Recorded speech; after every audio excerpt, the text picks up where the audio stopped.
average project consultant sells in a year? 1,000 in a year. a year. $500,000. That's exactly accurate. So I want you guys to sell twice as much as your average guy. Because if you do, you're not average. And trust me, if you sell that, you're having a very good life. You're impacting a lot of people and your income's doing pretty well. That's what you call left side of the menu. In other words, you don't look at the pricing. Okay? So, last, to help our team members impact their families and their communities. Unfortunately, you know, is money the most important thing? Absolutely not. But it does make the world go round. And if you have a good living, meaning you're doing this, it means you'll more than likely be in a place to do the other things. Hopefully by the end of this, you'll realize you actually got to do the other things to get the first thing. But we'll get there tomorrow. Okay? So those are our goals. So now you need to know a little bit about me. I like going fast. I like anything motorsports. As we talked about my extracurricular activities earlier, my wife made me grow up a little bit, right? So I'm going to read out some of these things for you because otherwise I forget about it. Like motorsports, like fitness. Am I amazing? No, I'm getting old, so I have to do something every day, right? So I try not to die every day is basically what I do. So I sold a cash retail job on my very first day, which was completely unheard of until one of the guys I trained about 2 months ago matched it. And I'm still not sure if I'm happy about that or if I'm mad about that. Cause and I refuse to take it off my slide. Like it stays up there. It's my freaking slide. I got there first. So next, 9 authorizations in my first 2 weeks, which again was pretty awesome and a good killer point. Still out of that same training group, a guy got 10. So, but you know what? I got 9 and a contract. So they're both staying up there. I'm not taking it down or you don't think I'm cool. So sold over $1 million while managing a state. I make the best custom first priority hats in the game. And some guys reach out and go, what are you talking about? You don't even wear hats because your hair is amazing. I appreciate that. But actually, so if you sell $100,000 in a month, we send you a little link and you get to design your own hat. And every time I design one, people stole my designs. You know, it's kind of whatever. I mean, I'm kind of cool and popular. It's fine. So I got the first approval in the company based off of wind damage. And then I continued to get continual roofs a month after that, based off of wind only, which used to never even be looked at. Okay. So basically, I'm the best there is. I wake up in the morning and I piss excellence. Hopefully everybody in this room understands that movie because like 3 groups ago, they were all kids and nobody understood it. And I felt really old and that makes me have hurt feelings. So here's what you guys are going to get. You're going to get a fire hose of information. I literally hope that I put so much down you're drowning and I literally just resuscitate you a little bit and then drown you again. I want to waterboard you with information is what I'm saying. But if I said that and put it on a screen, that, I don't know, maybe HR would not appreciate me. So I'm just going to go with fire hose instead, okay? My preacher uses it all the time, so I figured it's okay for me to say fire hose. So you're legit going to get a lot hammered into you. So I got 95 of these slides to go. And you can see how long I've been taking, and I really only need to be taking 2.5 minutes, and that's actually, we're a little bit behind, so I even got to carry faster than that. So if I start talking really fast, hopefully you can keep up. So let's talk about what in the world is a roof. So really cool thing to know, not a lot of brains going on up here. So if I can understand it, you can. So most guys say at the end of this day, they didn't realize how much there was to a roof. But here's the cool part. If you go look at a roof 100 years ago, minus the product is a touch different now, like the materials may be a little different, like the overall theme is still the same. So it hasn't changed. Like everything else has changed. Cars, internet, phones, all that. Roofs, nah, they don't really change as much as that, okay? We still haven't got the smartphone for a roof yet, so it's pretty simple. So these are some of the basic terms you're gonna need to know and learn, and which we're going to get in all of them right now. But it is your decking, ice and water, flashing, drip edge, underlayment, starter strip, shingles, pipe jacks, exhaust fans, venting, and here's kind of a diagram of all of that. So don't worry, a couple things, any of these little diagrams that you want, all you gotta do is let me know, and I will give you access to these things, okay? Because again, some of them you're not gonna have time to write down, but write down all you can. First thing I want to go over is decking. We're going to talk about basically from the bottom of the roof on up. Anything below the decking, i.e. framing, guess what? That's not a roof. We're not messing with it. Don't care. All right? Okay, not don't care is the wrong term. We don't do it. So we're going to talk about decking on up. These first two slides over on the left, that is going to be what your standard typical decking is. And your new decking is 7/16 decking. Okay, that is the thickness in which it needs to be. Anything less than that is not code. In other words, it's half inch. It's technically not because it's 7/16. 8 would be half, but most are going to refer to it as half inch. So if someone says half inch, they're referring to 7/16. Okay, again, roofers, we're not too good at math. So next thing you're going to see here in the top center is going to be plank decking. Okay, now that is actually old school, and that's super good.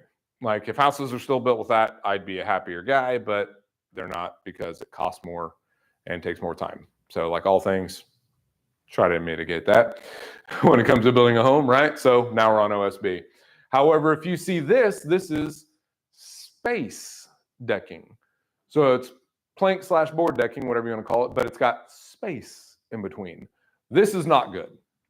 You can't adhere a new modern product to that style of decking because you have to nail it down in strips. And the likelihood that you need to run a nail strip down in this massive hole is pretty good. So when you see this, you have to do this to it. Make sense? Everybody following? Picking up what I'm putting down? Smell them stepping in? Lastly is rotten decking, which we're going to get into in a little bit later on, but obviously you don't want that on the house. Hopefully everybody sees that and knows that, right? And I don't know why I pointed it there versus there, and I don't actually have to point it anywhere.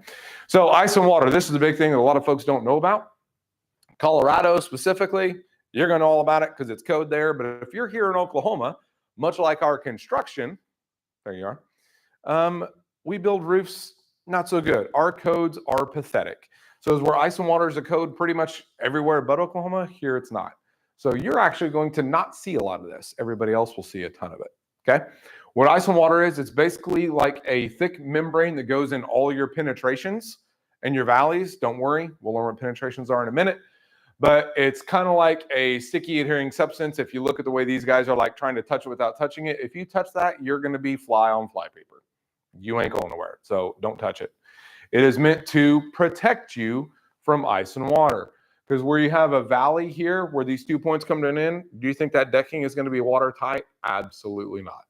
So the purpose of the ice and water is to keep it watertight. And since you used to build them, you probably know all these things, but trust me, I'll teach you something. I'll find a way. If not, I'll make it up. You won't know the difference, right? Be like, oh, that's new. I haven't heard of that. Yeah, it's kind of a cool thing. All right, so next is going to be flashing. Flashing. So flashing, you're going to see it's a bunch of different things.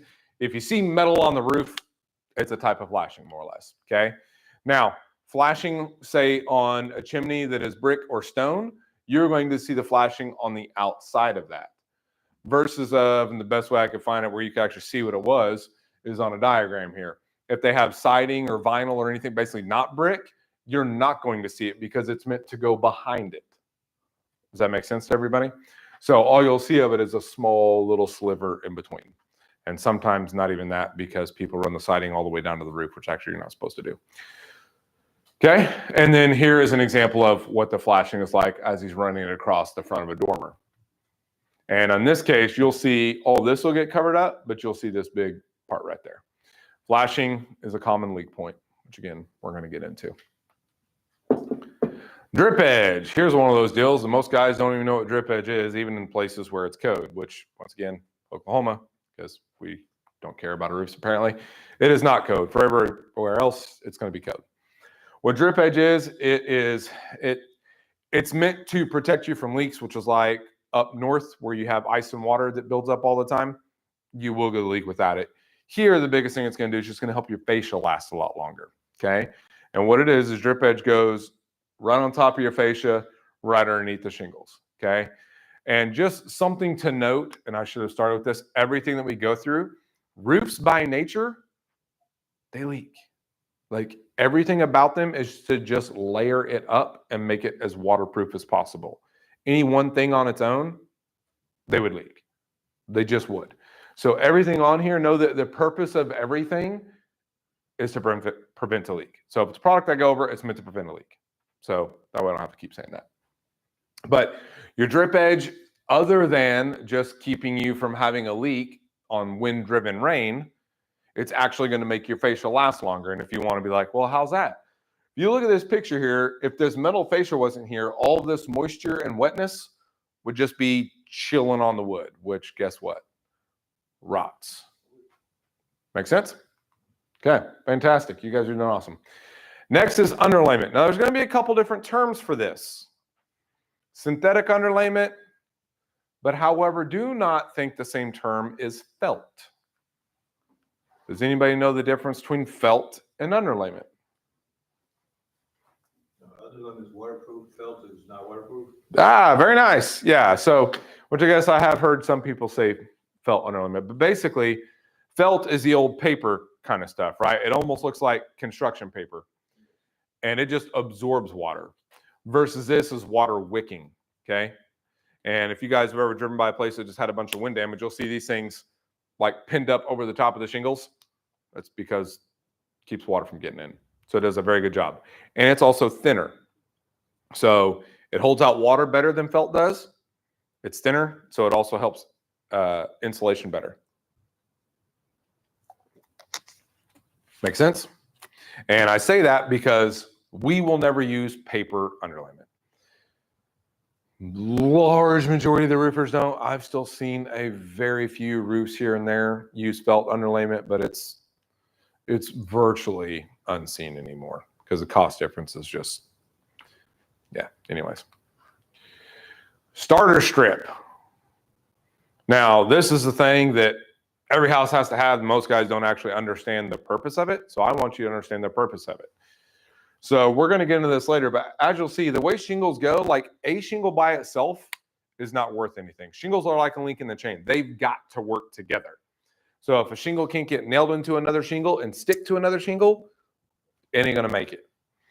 So what the starter strip does is for this very first shingle, if this shingle doesn't have something to glue down on, any amount of wind, you're just going to rip up that whole roof, okay? So what a starter strip is, it's just basically a bare shingle that you can nail the dog fire out of that's got a sticky part of it so that that very first shingle has something to adhere down to. So like from here up, shingle on top of shingle. But for that very first shingle, you've got to have that starter strip. So like I said, cool part is roofers, we ain't the brightest cats in the world. So the starting shingle is the starter strip. So like, if you ever go, oh, that name seems too simple. Nope. That is what it means.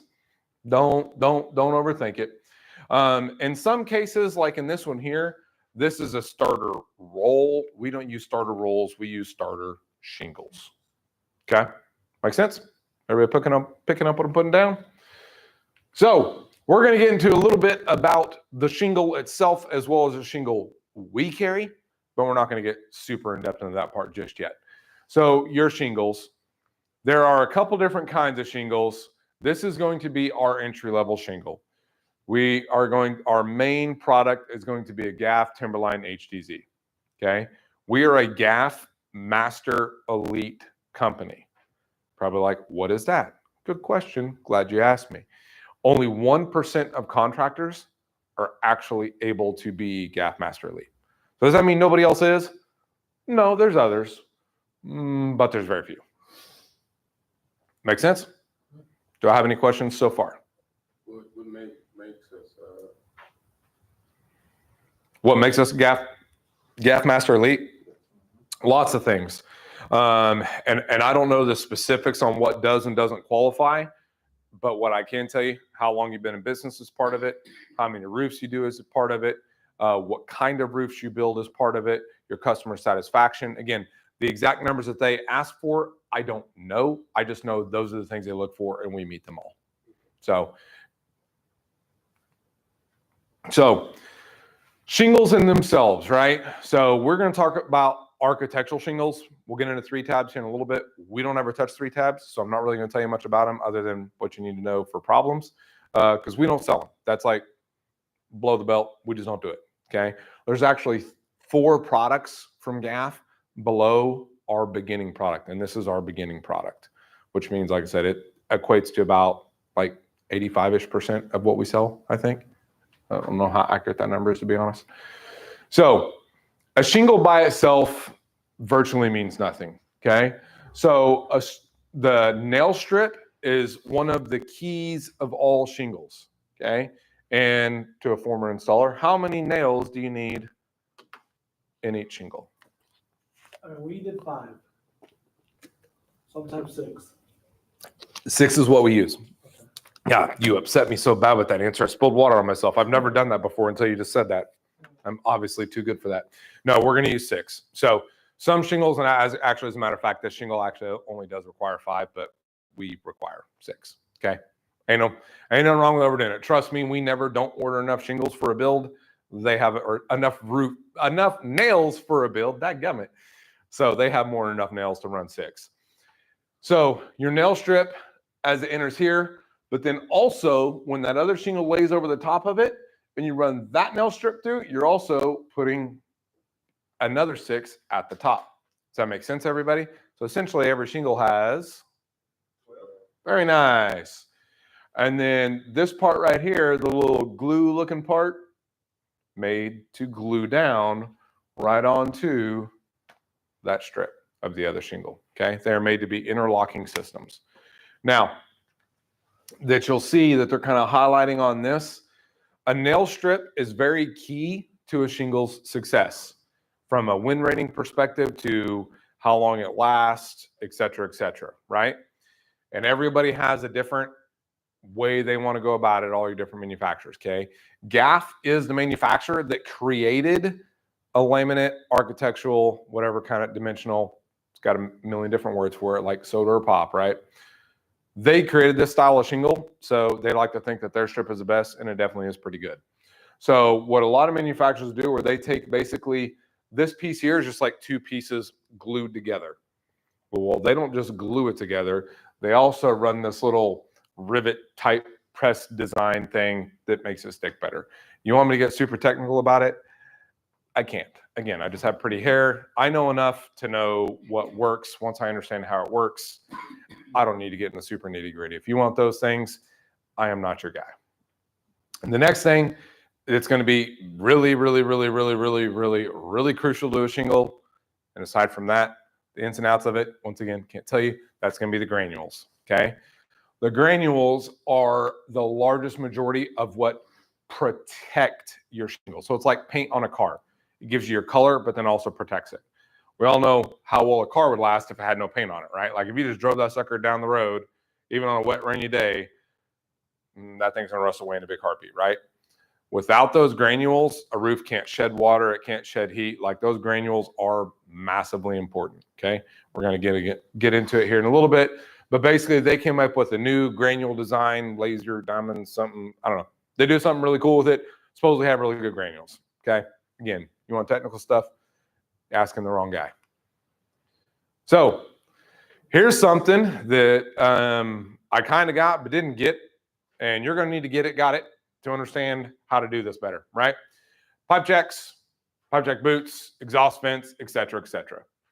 Pipe jack boots, so far bottom right, far bottom left, those are pipe jack boots, aka PVC pipes.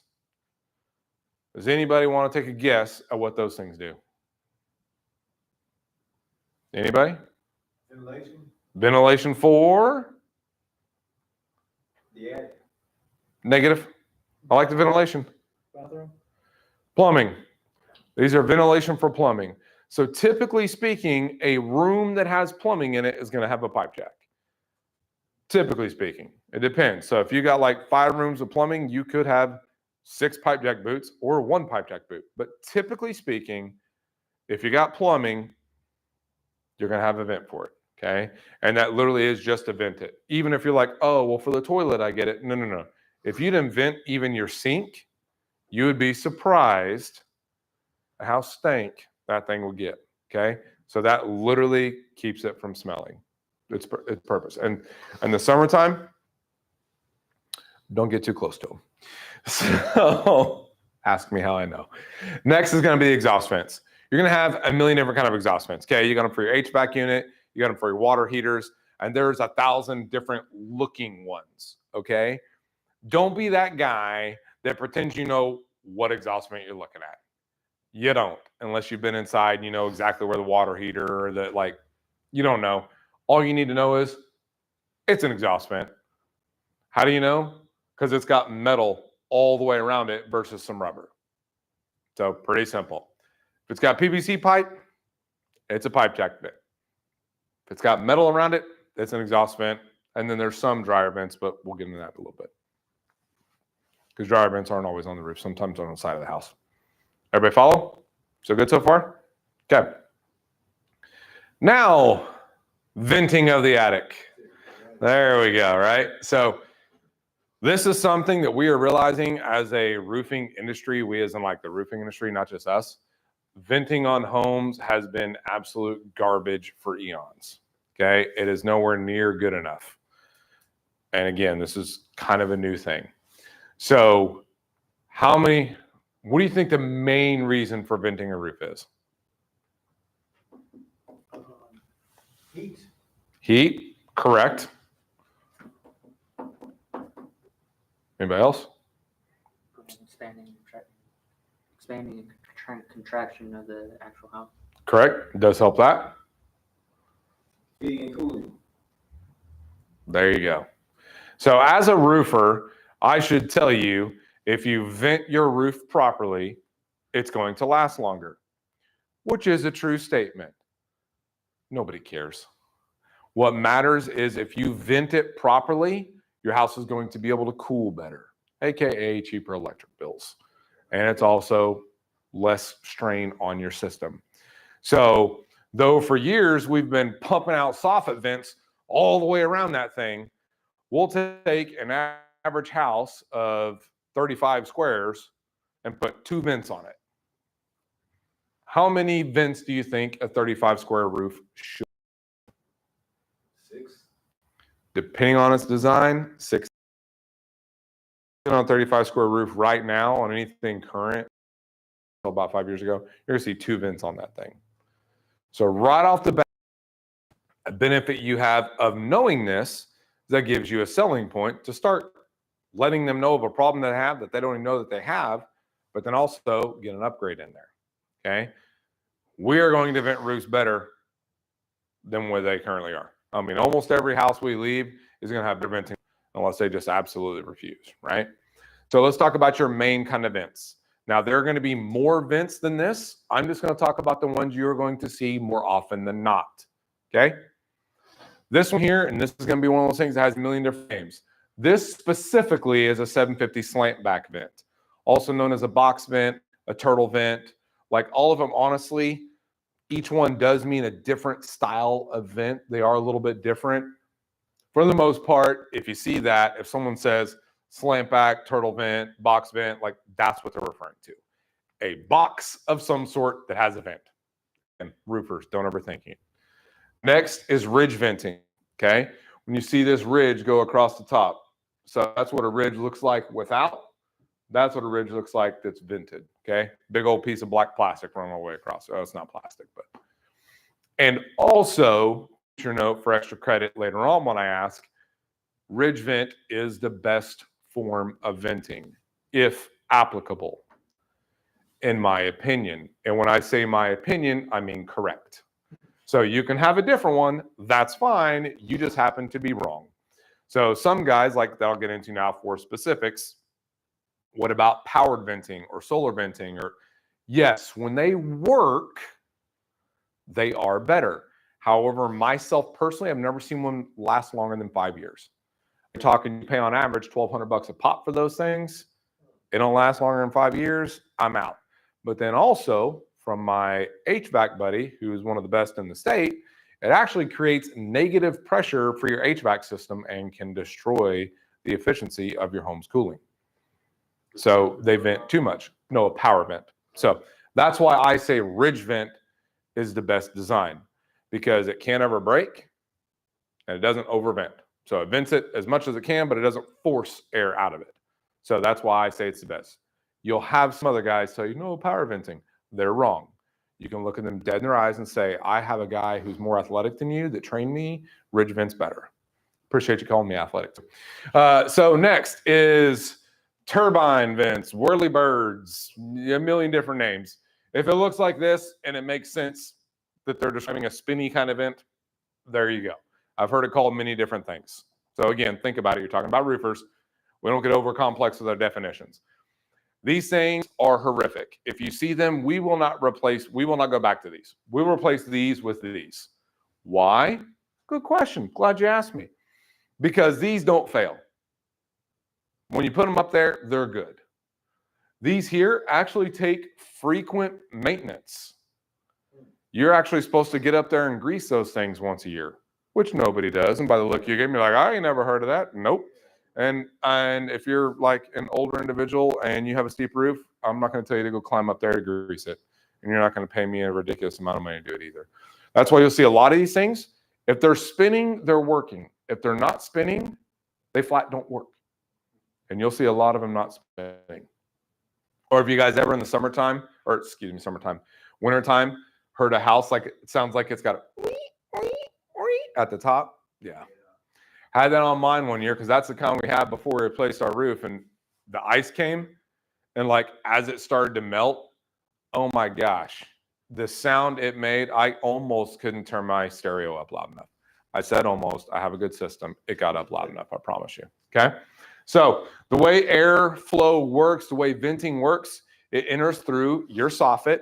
Okay. This is where air starts at. And obviously you want it to exit the top. So ridge vent's the best because it's at the very top, right? You're never going to see any of these vents in the middle of the roof. It's not going to do any good.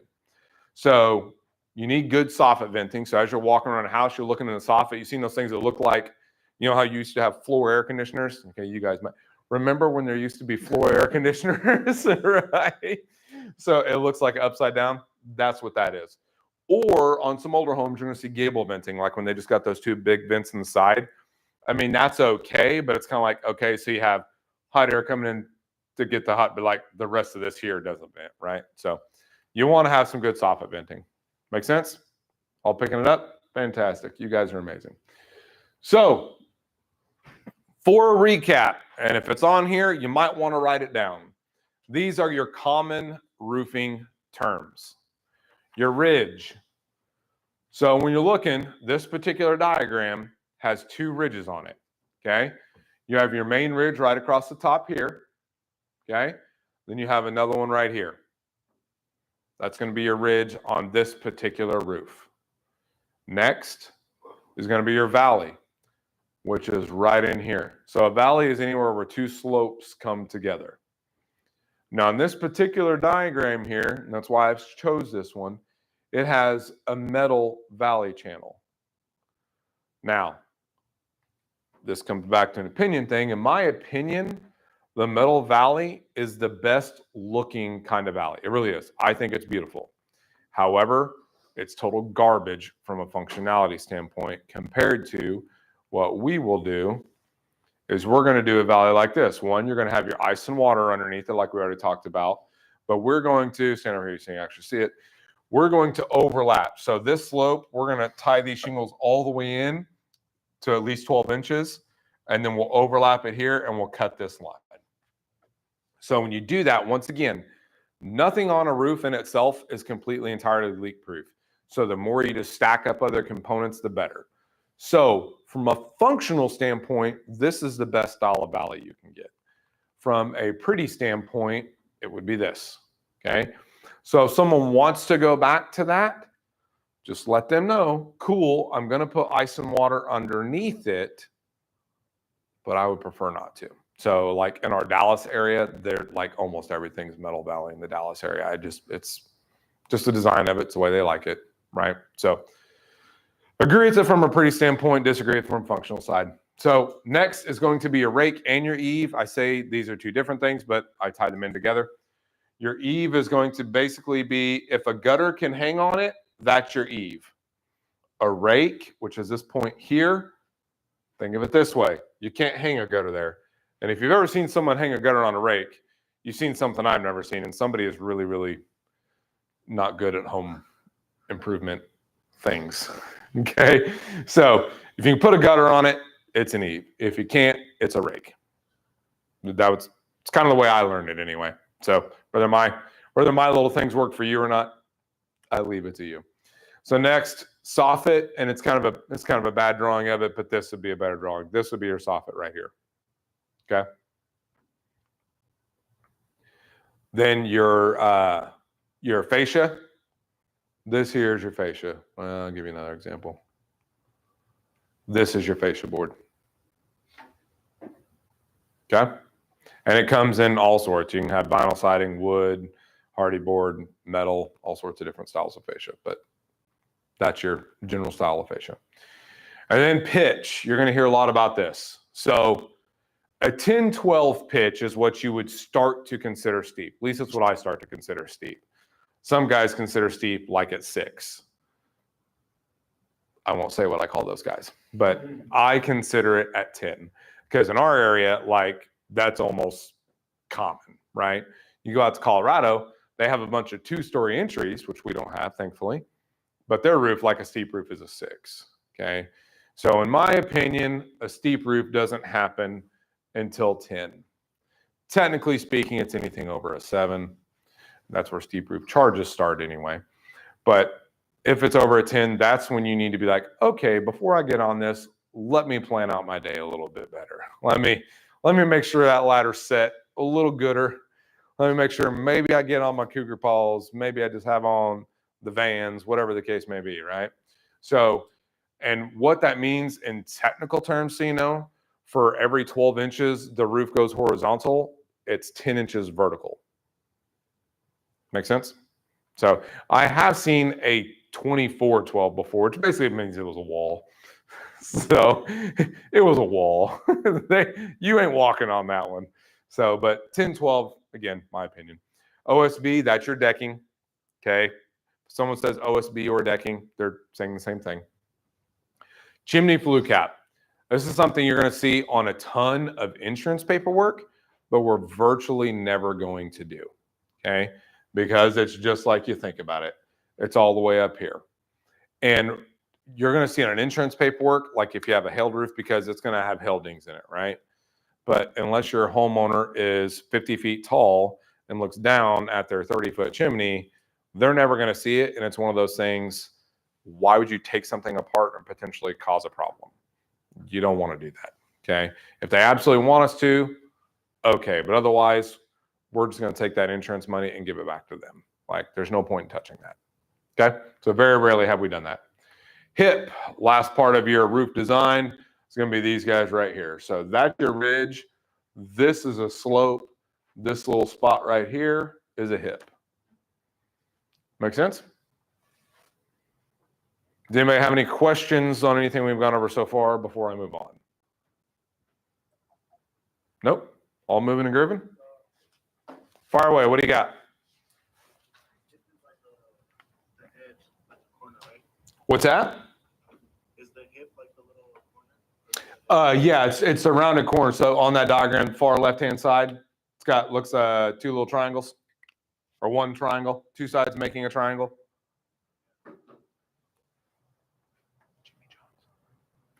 The same thing as last time. Yeah. You don't check the eave, you can hang a gutter on it, the fascia you cannot. No. Rake. Eve, you can hang a gutter on. Rake, you cannot. Fascia is what gets attached to your eaves and your rakes.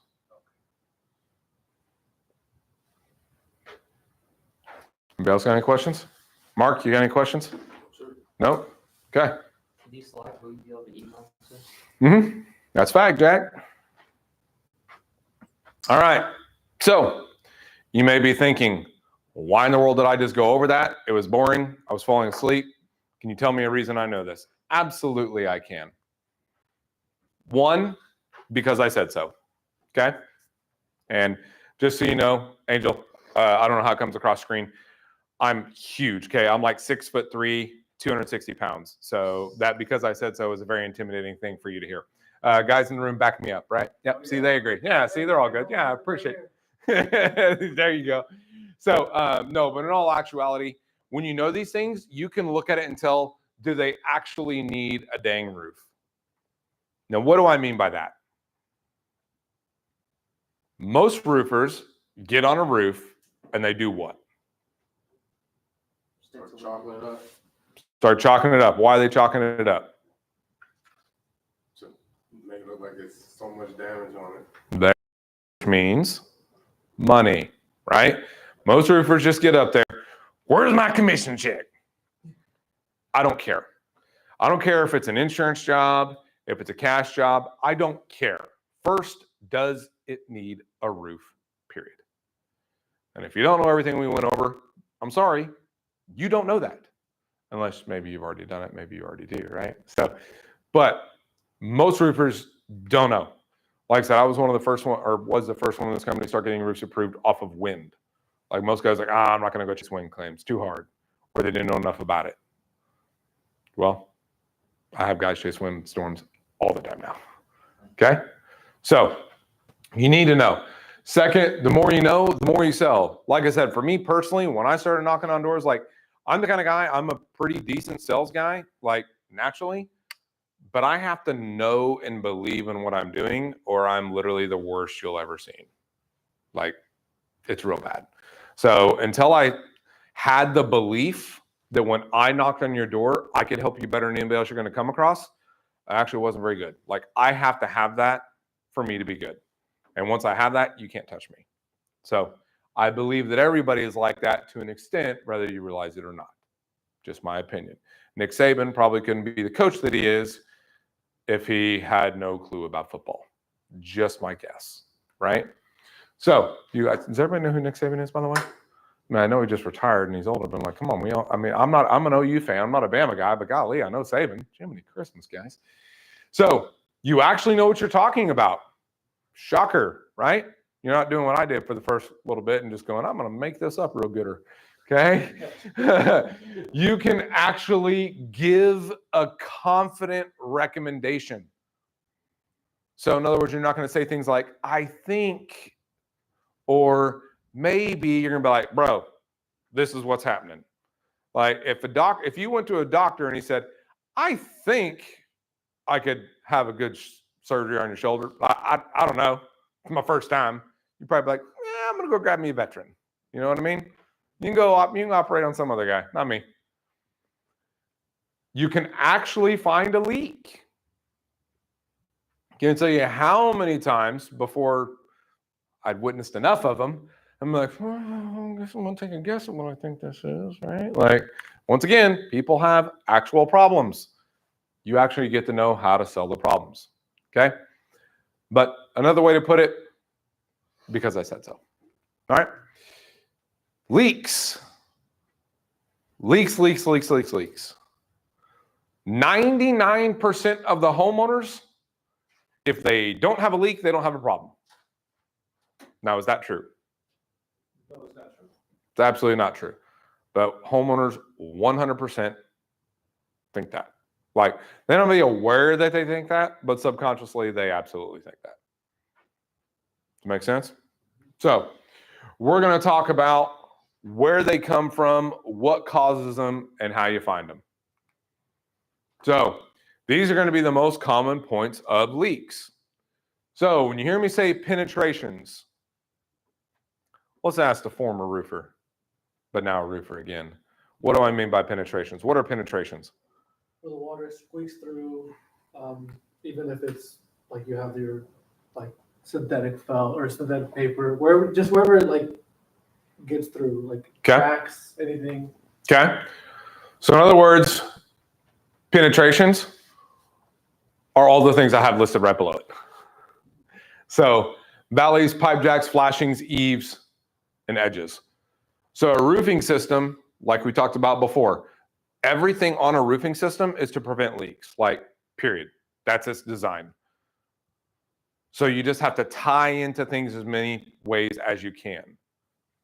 Any place that you can't overlap or tie something in are going to be your common issues. So meaning your valleys. So when your valleys come together, like I said, one, this is where all the water pools up anyway. So it's kind of like the way a river flows, right? So this is where the majority of the water is going to be running on every roof. Then on top of that, like literally, you just overlap this shingle a little bit and cut the one above it. Like there's not much protecting it there, right? So a valley is a big leak point. The largest leak point is going to be these fellows right here, your pipe jack vents. Or boots rather, excuse me, not the vents themselves, but the boots. Which are a common one, you're going to see all the rubber right around the PVC pipe itself completely just gone. Well, water can get in there. Another one is when you see like this one, and it's hard to tell from this picture, but that gets raised up a little bit. Because again, there should be something overlapping. See how these shingles here overlap it? But by nature, you can't overlap this. So when you run these nail holes through, this is sealant that you put on it. Well, guess what? That sealant wears out. What do you think happens when that sealant wears out? It can leak. So the best way I know to explain before we go any further on these is to tell you a story of the first time I encountered like, and oh my gosh, I can't believe this little thing caused a leak. So it was a little over a year of being here, and it was a roof that we built, and 2 days later, rain came and it leaked. It's my first experience with this. We got good crews. I've never had a leak pop up on a roof we had. And this was a big home. And it was just happened, so I got the final check, and guess what? It's a big commission check waiting for. So I was Johnny on the spot. I go up there, and I go into a laundry room, and there it looks like a drywall water balloon. Like if I breathe on it, it's going to pop, and it's just going to flood the entire house. I'm like, what the crap? Did like a guy put his foot through on the way out? What happened? So, you know, do my measuring. I'm like, I'm going to go look on the roof here. So I get up there and I look on the roof, and it's just shingles. There's no penetrations. There's no nothing of any kind. And I'm like, what the crap is going on? I could see no issues. And even if like, I wouldn't have thought there to be a leak here if this roof was 20 years old. Like it just makes no sense.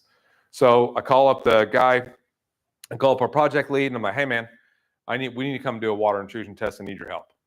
That's a fancy way of saying I'm going to run a water hose on it while he's inside the attic looking for where it comes through. So we both got iPhones because we're good people, and we FaceTime each other, right? And I'm running the hose on. He goes, stop, stop, stop, stop, stop. I'm like, okay. Well, he goes, it's coming through a nail. I'm like, looking for there's no exposed nails. It's just a bunch of shingles. I'm like, you're lying. Like, where's it? He's like, no, really, it's coming from now. I said, put the camera on it. And I'm like, it is just unbelievable what he's saying to me, that a nail that I don't even see isn't exposed in any way, shape, or form caused that much of a puddle in one day, like one night. I'm like, there's no way. And he shows it to me. I'm like, run the water. I'm like, oh my, it's like more water coming through the nail than's coming out of the hose. Like, I don't get it. Long story short, nothing was done wrong at all. But it's like when that nail went through, it just splintered out the OSB just like the weirdest. All things had to align to make this happen. We just removed a couple shingles, replaced them, didn't put a nail hole down in that same spot. Leak was gone. Still to this day, don't know how it was that bad. I really don't. Like if I hadn't seen it, I wouldn't have believed it. So when something essentially that small can go that bad, yes, those, yeah, when you see that, just because it's not leaking doesn't mean it can't. Does that make sense? So I say this because if you don't truly know how little it takes, you won't know what to look for, right? So this picture here, I don't know if you guys can see it. You're going to see this is a common thing among chimneys. So where do you think, what thing do you think failed to cause that kind of leak around a chimney? My, get extra credit. Look at you. We're just going to go at the elbows. I don't want to catch your broken hand again. You start bleeding everywhere, and then like call HR. And actually, we don't even have an HR department. All right. So yes, exactly right. It's going to come from your flashing. Mm-hmm. Part that goes around the chimney. That's exactly right. And chimneys are going to be a #1 cause of leaks. I don't know how many roofs you've built. I can tell you, I can count on one finger how many times I've done a roof and we didn't have to replace some form of decking around a chimney. Like a chimney just sits there and gets its face beat in with water, ice, snow, all the things, right? So even if it's not leaking, trust me, that OSB is wet. I promise you that. It may not be a bad leak. It may not be doing this, but just by nature. Because like I said, once again, nothing on a roof is waterproof. Hey, I rhymed. Put me in your band? All right. So flashings, aka like your chimney, your eaves and your edges, not your most common spots, but again, like it's the entry point, right? So if you have a bunch of wind-driven rain, it can. Again, not going to be the most common, but if you got it up against the wall and they're like, it doesn't happen every time it rains, only when it rains with big wind, check your eaves. Okay. And this right here, obviously, if you see a big old missing section of shingles, i.e. that should leak. And I've actually had people that had missing sections of shingles and go, I don't have a leak. Okay. My tire is dead flat. I mean, I'm just going to give it a shot. Like, I'm at least going to put some, like, come on, you know? So, everybody follow me so far? All right. So now we're still kind of getting into the problems. So now I'm going to explain to you the difference between ungood shingles, aka 3-tabs, and architecturals. Okay. I've only ever heard a 3-tab shingle called a 3-tab. I've never heard it called anything else. An architectural, if someone says architectural, laminate, dimensional, what's another one? There's another one that's common. I can't think of right now. That's what they mean. So if they say something shingle and they didn't say 3-tab, this here is probably what they're referring to. Okay. Now, big difference in this one. Typically going to be a 50 to 60 mile an hour wind rating. Typically going to be 110 to 130. The ones we use are 130. Meaning, you would not believe how often any area you're in gets 50 to 60 mile an hour winds. Like we had them this morning. That roof could be in trouble. That roof ain't even gonna think about it. Like for this roof to think about a wind problem, it's gonna take some wind. Or it's a really old, worn out roof that just needs it anyway. Make sense? Okay. So hail. We're gonna talk about hail for a very brief minute because honestly, it's not that hard to understand how it impacts a roof, okay? So got your little drawing here that no, I did not do. I copied and pasted. So your shingle's made of asphalt, then fiberglass, then asphalt, then it's got the granules on top. When a big chunk of hail comes through, actually it doesn't need to be a big chunk, just as long as it's coming with a lot of wind, it's going to crack the shingle on the backside, which is how a leak can start, which is why insurance companies replace it. Now, let's say you get a hailstorm and it does this to your shingle. How long do you think before it starts actually causing a leak in your house?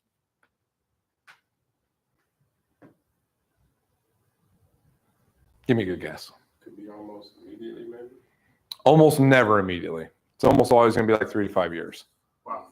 Which is why insurance companies only give you 1 year to make the claim. Because they know more than likely it's not going to cause a problem right away. Because this over-exaggerated hole that it shows here really just kind of starts out as a crack, and it kind of takes some seasons for that sun to bake it and eventually open it up. Now, how does that sun eventually get to it? Well, because the other thing that happens when that hailstone hits, it's going to knock loose the granules. And like we talked about before, granules are what protect that shingle from the elements like heat. If you just put up an asphalt shingle with no granules on it, like it's going to dry out and crack and turn into a pothole like all Oklahoma roads real quick. Ain't even going to take it a year. So typically speaking, and everybody, that's why, you know, everybody in the roofing community wishes that it caused leaks immediately, but it doesn't. And they may scare people into thinking it does. Generally speaking, it doesn't. Like, even if you have some big, super nasty hail, it's probably not going to start leaking for about 3 to 5 years. But at that point, insurance ain't paying for it, which is why they only give you a year. Okay? Shocker, insurance companies really look to protect themselves, right? So,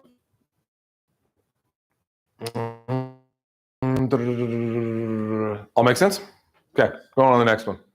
This is what hail actually looks like when it's on a roof. So once again, got a little black spot. And I chose this color roof for a reason. This color roof is the easiest color roof to find hail on. A black roof, pretty hard because, well, you're looking for black circles on a roof, right? So if the whole roof is black, it makes it kind of hard to find the black circles. So you may be thinking to yourself, well, why in the world do you got these pictures of not roof things on here? So these are what you refer to as collateral. Because hail on a roof is considered subjective, meaning opinions, aka someone else's is wrong. So what the collateral does, it tells you if it looks like a duck, walks like a duck, talks like a duck, it's probably a duck, right? So if I have things that look like hail or could be hail on the roof, and I had things that look like hail on the metal components, like my gutters and my turtle vents, and that probably tells me everything's hail, right? Because you will see insurance companies say that this is hail, but then this mark right next to it is not. Like, oh, shocker. So the thing that only cost you $10, you got no problem replacing. The thing that cost you thousands, you magically found a reason for it to not be. Okay. Now, the best piece of evidence you're always going to have for this is for sure hail is if you find damage on your ridge shingles. When you find damage on your ridge shingles, that's pretty solid because those shingles are meant to be tougher and they can handle a lot more than the rest of the shingle can. So if you see those boys taking a hit, you're probably pretty good. Make sense? All right. Talk about some wind damage. So some of these wind damages is you're like, duh, I know wind damage. Why are we going into this? Because some of you may not. And if you do, fantastic. You get a gold star. Josh will buy you dinner. You're welcome, Josh. So, wait, let me get my card back before I say that. So, like when we see these things here, like we're like, we know that's wind damage, right? This also is wind damage. Now, for some extra credit, when I look at this, I see wind damage. When I look at this, I see wind damage and what? Another term. See if anybody knows this term yet. If not, you're about to learn it. We can take guesses. Which one? This one here.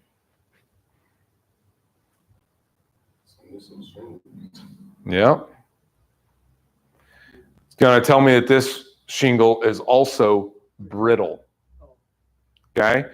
Because what happened is the wind damaged just this one tab versus the rest of it. If it's not brittle, this is what's going to happen. So this is not a brittle shingle because it was strong enough for the wind to grab that whole shingle and pull it. If the wind is not strong enough and it only hits one, i.e. turns brittle. What's up? Online isn't available, so I got to go up there. Unless you want me to do something else. No, that's fine. I'll go up there. Okay. So the brittle thing is